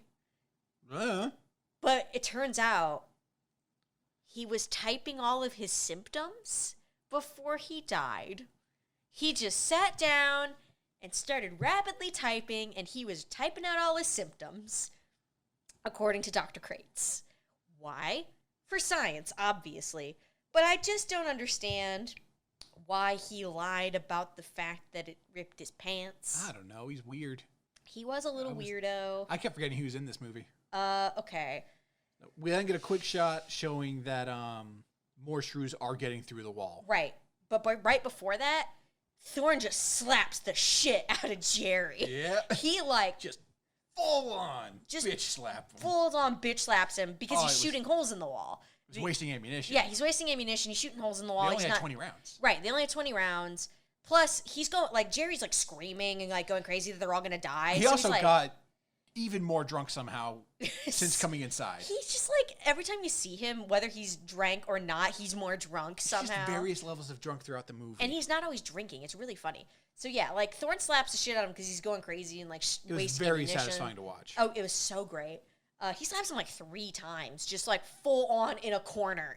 Like a man beating his wife. Oh. It was It the was the 50s. If you don't think I'm gonna make this joke every episode, you fucking wrong, bitch. Okay. We then see that the shrews have made multiple holes. So they're digging through the walls, and so Thorn and Gaines, what? Crates are like, what do we do? I know. We block the hole. With what? Couch. The couch. But they at least admit that couch is not going to hold them long. I would say at all, because they're dogs and the couch is pretty tall. They can probably just barrel right through it or under it or over it or scoot it forward a little bit. scoot then it go around forward. Yeah, it's not going to stop them at all. So then the shrews get into the house. They run out of the house. Now this is where They get on the patio. Yeah, they get on the patio. This is the area that was enclosed by the fence. Yes, this is like the fence area where so now the shrews are in the house. They're attacking each other because again they're starving. Yeah. And the shrews are outside the gate. Again, why don't they dig under the gate? Why don't they rip through the gate? I don't know, but they're there. So this is when we get the most buck wild idea for an escape I've seen in a movie in a long time. There's 2 ideas. The first one was Jerry saying that they should just get on the roof. Yeah, Jerry gets on the roof because again he's drunk and crazy. He also found another gun. He found another gun. Oh no, is that no? I think that's the gun. That is the same gun. That's the one that threw over. Thorn threw over the fence, but they left it there when they went into the house. Because he had to go slap him and you walked Because he had away. to go slap the shit out of him in the corner of the After house. he tried to AA him into a pile of Killer Shrews. Right. So That's my favorite stipulation match ever in wrestling. we are huge wrestling nerds. Yeah. Huge. Anyway. And now, Metal Shrew Solid. Yeah. That's the only way we're going to... So they're like, what are we going to do? We're fucked. Like, Jerry's screaming on top of the house because he thinks we can wait it out up here. Now, I'm not going to lie to you. That's not actually the worst plan. Because they might be able to dig through the walls, but they're probably not going to knock the house down. Like, it's like 24 hours before all the shrews are dead, according to the doctor. Yeah. But at the Even same time... if they start eating each other and doing that, I feel like at most it would be maybe a week. I think they could last. I feel like Jerry's plan it's way better than the plan they come up with. Wasn't the worst, but he's crazy and drunk and we don't like him, so we obviously can't follow his plan. So, man, what are we going to do? Some reason, they find a chemical drum. And It's empty. It's empty. And it's apparently it's completely metal. clean. It's completely clean, yeah. And it's metal. It's like, a metal chemical those, drum. Big 55-gallon drum, store shit in. You've all seen them in movies. You've probably Video seen them in games. person, video games, that sort of thing. And Thorn is looking at it, and he's looking at it, and he goes, huh. And he turns it upside down, and he climbs into it. Okay. And he thinks, oh, man, we could carry these to the beach and hide in them. And the doctor says, well, either the shrews are just going to knock us down or the wind is going to whip up and whip these things off of us, which the doctor is correct. The Shrews are just going to knock your ass down. We also start seeing some leaves blowing in a couple of scenes here, which actually shows the first time that the characters are interacting with the fucking hurricane. Yes, this is true. I didn't even notice that. So... It's okay. They stop happening in, like, 2 scenes. So Thorne goes, yeah, but what if we could lash them together to make it heavier? Yeah, they find 4 of them, and... all of a sudden, he pulls out a welding torch from out of nowhere. There's a fucking blowtorch. There's like a fucking welding torch outside. Like, it is clearly a welding torch. Like, he turns it on. It's a welding torch. I know what it looks like. I have a brother that's a professional welder. Yeah, it's just like stuck behind. It's just like some stuck. Boxes. Yeah, Like, it's just, that's convenient. It's real convenient. Oh, by the way, very dangerous to just be fucking stored there. And he starts cutting slits into the drums. So that way you can see out of them, okay? And they're lashing them together, and all of a sudden, one of the Shrews in the house comes popping out the window. And it's like, ha, ha, ha, ha. So what does he do? He takes the welding torch and shoves it through the window, while the doctor takes a plank and starts, like, trying to close off the window. Torches the Shrew. Torches the Shrew. This idea I have written down as... this feels like the first draft idea to get out of the situation. Okay. They had all these Shrews trying to kill him, and they had to get to this boat. So the first thing they come up with was like maybe they find some crates or something, or some barrels, and they just stick them over themselves and walk down. Well, it just feels like there was not a second thought put into why this is it. Okay. Like, it's just so convenient. I had another thought, and it was about the welding torch. So we watched Thorne. He pulls a mask down over his face, right? Mm-hmm. And everyone else, and Dr. Crates, is watching him weld, right? They would now be blind. They are now the blindest people on goddamn Earth. Welding torches are insanely bright. They are. There have been multiple stories of people that are not welders going into shops and looking at an arc welder, and going completely blind. Like, this does actually happen. They have now blinded themselves. Is that a permanent blindness or a temporary? Oh, yeah. It can be a permanent blindness. Okay. Like, it can absolutely be permanent. Welding is very dangerous. Children, don't do it at home unless you are a professional welder, like a brother of mine. I have 5 siblings. So, yeah, he, like, cuts out, like a little slit. Portholes so you can see. But the thing is, he's like, yeah, they can't bite you through the portholes. Motherfucker, these slits are huge. Yeah. They are huge. Like, they could easily... you see where they're biting, but they're not turning their heads and, like, trying to shove them in. They could easily, at the right angle, get their head in there. For a size comparison, they look to be about the size... like of maybe a little bit smaller than a Nintendo Switch. Oh, maybe a Switch Lite. Oh, you mean the slit? Yeah. Yeah. The Shrews, by the way, like, are golden retriever sized. Yeah. And they could get their snouts through those. They could easily get their teeth through there if they turned the right angle, and they could graze you for sure. Anyway. And the venom gets you, and then you die. But Jerry... I'm sorry, the poison. Yeah, whatever. Jerry refuses to get off the roof because he's drunk and crazy.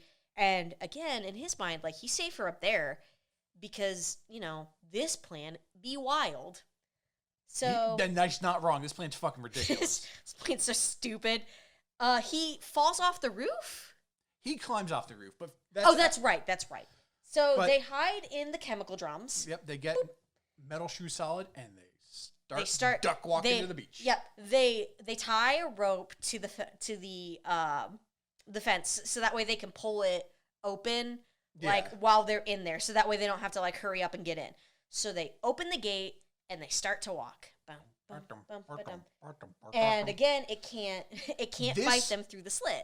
This probably looked much cooler in their heads. It probably did. But Anne, oh, poor Anne. She's a woman in the 50s. So she gets tired immediately. Poor Anne. She's not strong enough to do this because woman. That's exactly what's written here. Because woman. Because that's, 1959 sensibility.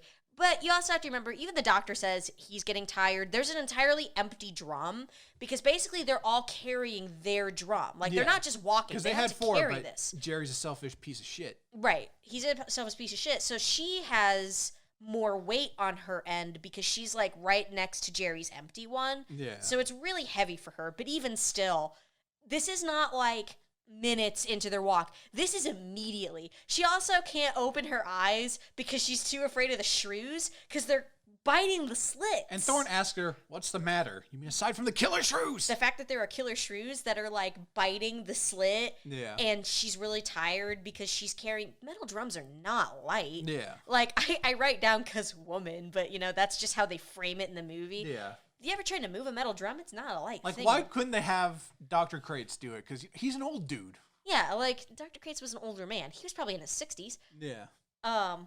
So When Jerry. This is Jerry. Yes. So Jerry, for whatever reason, decides not to stay on the roof. And the only thing I can think of is that he thought, by the way, there are not 200 shrews on this goddamn island. He probably thinks the shrews are attacking. 7? Yeah. Like, oh, they're attacking the drums. I can make a run for it. Yeah. So Jerry jumps off the roof. He makes it 2 goddamn feet. He jumps off the roof. He grabs some cloth or something. Yeah, I don't know why he grabs some cloth, but for some strange reason, he takes the time to go back. Like, he starts to run, he stops, he goes back, he grabs a cloth. Something. It's clearly cloth. It's a material. Yeah. And then just starts to sprint and gets taken down immediately. He goes, like, over a log. He trips. He fires both rounds from the shotgun, drops the cloth, falls over. He gets eaten. Fuck Jerry. That's what it says in my notes. Yeah. So he makes a run for it. He dies. Why didn't he just stay on the roof? Because he's drunk and an idiot. Yeah, or like, I don't know. I feel like I think it was your idea of he thought that they were all distracted with. Yeah, he probably never Solid. really thought like, oh, I'm gonna stay on this roof the whole time. But if I had been Jerry and I was too scared to do that, I would have just stayed on the roof. But again, he's drunk and stupid. Yeah. So fuck Jerry. So then, this is the thought that I had immediately as they're duck walking was, what about their feet? Yep. Because their feet and ankles have to be exposed because you still got to lift this thing. They're still a couple inches off the ground. Yeah, you got to get it over all the terrain of the forest. So thankfully, movie was not dumb and thought about this. And a shrew... movie was dumb. Well, movie was dumb, but movie thought about this, so I give movie credit this one time. Yeah. Shrew attacks Anne's feet. And it bites her foot, and it rips her boot off, but it doesn't get her. Not a scratch. Not a scratch. She doesn't actually get scratched, but it does take her boot, which I give credit for because I was like, man, these stupid idiots are going to duck walk, and they're going to get bit in the feet. And the movie thought about it, and thank you. So then they get to the beach. They make it to the beach. She feels sand, which actually makes sense because now she's not wearing a boot. Yeah, because she starts screaming about the sand, but I couldn't understand her because the music's really loud and she has a Swedish accent and the audio's not great. And so she's all distressed. So I was like, what? And you were like, she's screaming about the sand. And I was like, oh. So she starts screaming about sand. And then the shrews just decide, never mind. They're not even in the water yet. It's because the shrews can't swim. Yeah. So the shrews disappear magically because they can't swim. They get a bit further out. So they get a bit further out. They duck under. They swim to the boat. They're swimming. They get on the boat. Yay. No further issues. No shrews following. Yeah. All three are on the boat. They are fine. So then Dr. Crate, now you have to let me do this line too, because this was also deeply offensive to me after this first line. Can I say Crate's line? Yes, you can talk about Crates. So there's no humans left on the island. Crate says, in 24 hours, there will be 1 shrew left on the island. Victory Royale. Yeah, he talks about how in 24 hours, there's going to be 1 shrew left to starve because there's no food left on the island. Thus, this is a true test of overpopulation and showing why overpopulation is a problem. Now, sorry if I peaked the audio, because this got me more heated than the dull reliable thing. Thorne turns to Anne. He mentions something about her Swedish accent. They gaze deep into each other's eyes. And he says... The glasses I come throw off. my glasses off. Head and hands. He says... Glasses back on. Don't break those. You just got them. I did just yesterday. He says, I'm not worried about overpopulation yet. And then he kisses Anne in the worst on-screen makeout of all time. And then instantly, the movie ends. Oh, man. That last bit got me because, oh, man. They're gonna bang tonight. They gonna bang right now. Get out of here, Doc. Get Crates. out of here, Dad. Get out of here, Crates. We fucking right now. Did we mention that Crates and Ann were father and daughter? I don't know if we did, but they are apparently father and daughter. They are father They're and daughter. father and daughter. So he can't get in on this action. Now. You can still bang Thorn later. He could. So this movie was made for $125,000, okay? In 1984, Ray Kellogg, who actually funded the movie, said that he made 4 times what he spent on this movie. This movie was actually profitable. Oh. Mm-hmm. It was actually considered a pretty big success because it was called what was a regional movie at the time, and it actually did get internationally released, which at the time wouldn't have really happened unless you were a really big Hollywood movie. So this movie actually did pretty well. Terribly rated. The acting's terrible. I mean, you still get that today. You get movies that do really well financially, but they're not bad movies. But they're bad movies. You know, look at like Transformers movies and stuff. Oh God, yeah. But they make like $1 billion. They make $1 billion, literally. And yeah, so that was that movie. That was the Killer Shrews. I'm glad we watched it, but I'm sorry that we did. I'll never get that hour and 20 minutes back. It's an hour and 9. Whatever. This is back when the movies were short, thankfully. Yeah. Thankfully, we don't have to watch like a 2.5-hour long movie. Now, what did you think of the movie poster? Because it was pretty boring. Because I have not seen the poster. Look it up real quick. It's pretty boring. Because I want to talk about the movie posters a little bit each episode because I am an aficionado of these. I actually have coasters that are like old B-movie sci-fi comic books. And I feel like the 1950s sci-fi movie posters are my favorite. They're very ugly. They're very bright, colorful. They have that big font. They just feel really larger than life. But this one, the green one that just has the fucking tail on it, it's really boring. It's really sad. Look it up, y'all. Look up the Killer Shrews poster, and then look up like what's with the shoe? I don't know. Then look up like Attack of the 50-Foot Woman or The Creature from the Black Lagoon or Spider versus the World, where there are these big, bright, colorful, really cool, or even The Fly posters. You can buy this poster on eBay, 11 by 17 movie poster. How much? $10. Yeah, but this one's not cool enough. This one's really ugly. Also, yeah, I just want to show you. What are you showing me? It's the highlighted line. It was in the script. Oh my God, he really does have #release the yeet cut in his notes. All right, proved me wrong. I wrote it down. I was like, I don't know if I want to say that. It's kind of dumb. Nah, he's got it. Man, how do we end this shit? I don't know. What are we talking about? It's first episode. It's really weird. I liked it. Do we have any fun facts? Not really. Apparently, it was featured on the 4th season of Mystery Science Theater 3000. It was. I saw that earlier. I'm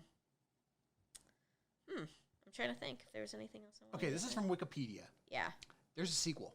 Yes, there is a sequel. This was actually, I thought of this afterward. It was made 53 years after the original. There's also a remake. There's a remake of Killer Shrews? The remake / parody Attack of the Killer Shrews was released in 2016 by White Lion Studios. Directed by Ken Castino. The film was a horror comedy with deliberately awful, horrible puppet shrews and a different cast of characters. I'm not watching it. But no, apparently Return of the Killer Shrews came out in 2012.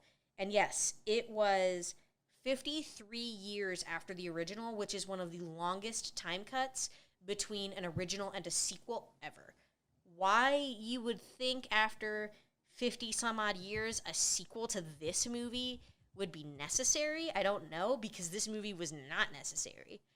I feel like some of these movies have gained a lot of traction as being gems, like Journey to the Center of the Earth. Yeah. Or Around the World in 80 Days. There's one I'm thinking of that I have been trying to think, and I can't think of it. It looks like the Return of the Killer Shrews was also called Mega Rats. Interesting. The original The Day the Earth Stood Still is the one I'm thinking of. That movie is a treasure. So, Gus, my wonderful husband. Yo. I picked The Killer Shrews. So you get to pick next week's movie to torture me. We both have our own lists. Oh, I picked Killer Shrews. No, I picked Killer Shrews. You told me to go first. We kind of decided together, but Yeah. we're counting it as my pick because you went, because I agree. I was sure. So we're counting it as my pick. What movie for next time? So we each have our own list, and we're going to pick off of them, and I'm sure we have a lot of overlap. But I watch these movies way more regularly. I know these movies a lot more than you do. Yeah. So I probably have a lot more that you don't have. So what do you want to watch next? And we'll see if we can find it. I don't know, but I think I'm going to go with another one that was on that Ashes list, including the trailer from this one. Jesus, okay. And I'm thinking The God Monster of Indian Flats. Oh, God. All right. If we can find it. If we can find it. Because, again, as we said before, these movies are either in the public domain, they're real hard to find. So we should come up with a scale for these. Either how much we liked it or how effective is the monster. What do you think? I don't know. We can come up with maybe we rank them in order which ones we liked better from either like a film standpoint, like how good was the actual acting, production, editing, all that. Mm-hmm. How funny it was. It was. How much enjoyment did we get? I'm not gonna lie to you. This was not one of the funnier ones to me. Like, it was a little boring. Yeah. It was a little boring. I had to kind of find the comedy in this. Some of them just fucking bizarre. Like the giant claw, which we watched a couple days ago, which kind of started this whole idea, was way funnier, way wilder, way weirder. Yeah. This one was just a lot of like guys punching guys for just nothing happened. I think maybe the interest level depends on the size of the monster. Because these were pretty small. These were pretty small. They're dogs. I mean, they're big for shrews, but... They're big for shrews, but they're not huge. But the killer, or the giant claw... was the size of a battleship. Yeah, a giant bird the size of a battleship. They kept saying it. Yeah, they said it like 5 times. Guys, I'm kid you not. Watch the giant claw. I think we'll circle back and we'll watch that movie and do it again sometime. Because I have notes and thoughts on that movie that I would love to share. We'll do it at some point, yeah. I wanted to... It had been a little while since we watched it, and I kind of want to try to do it fresh. Yeah. Like, really try to watch the movie, then get to recording pretty quickly, whether even if it's just the next day. So that way it's, like, fresh in my mind. What? You know what? No, I'll save that for another one. Oh, what? Did you want to change it? I'll save it. You're going to save it? You sure? Save it, you sure? I'm looking at you like, No, I'll save it. Okay. So, next episode, I'm going to write it down because I will forget in my notebook because I'm old school. And if I try to type things down on my computer, I have people that message me a lot, like on Discord and everything else because y'all don't know this, but your girl is a huge Cyberpunk 2020 and Red player. Like, this is my life. This has been my life for a few years now. And people message me a lot. So if I get on my computer, I just get distracted immediately. I have no friends online, so I just type everything in Google I thought you were just going to say, I have no friends. No, that's true, too. Wow. I'm going to tell Logan you said that. Anyway. So I'm not sure how our schedule's going to be when we figure things out. We have no idea. We're trying to buy a house right now. This is the worst time to fucking... start a podcast, but I really should have started this podcast at the start of the pandemic when everyone else was doing it. Nah. Anyway, remind us of the movie again. The God Monster of Indian Flats. God Monster. We can't find it. We'll undercut a new movie in. That's something we should figure out next time is we can have the other person decide the next movie beforehand. Make sure that way we can make sure we actually have access to it because some of these movies could get real expensive to find. And we're currently making $0.00 on this adventure. So, God Monster of Indian Flats, we're going to attempt to find it. Yep. This has been It Came From 20,000 Podcasts. The best name for a podcast ever. I'm Kaitlyn. I'm Gus. See y'all later. Monster noises.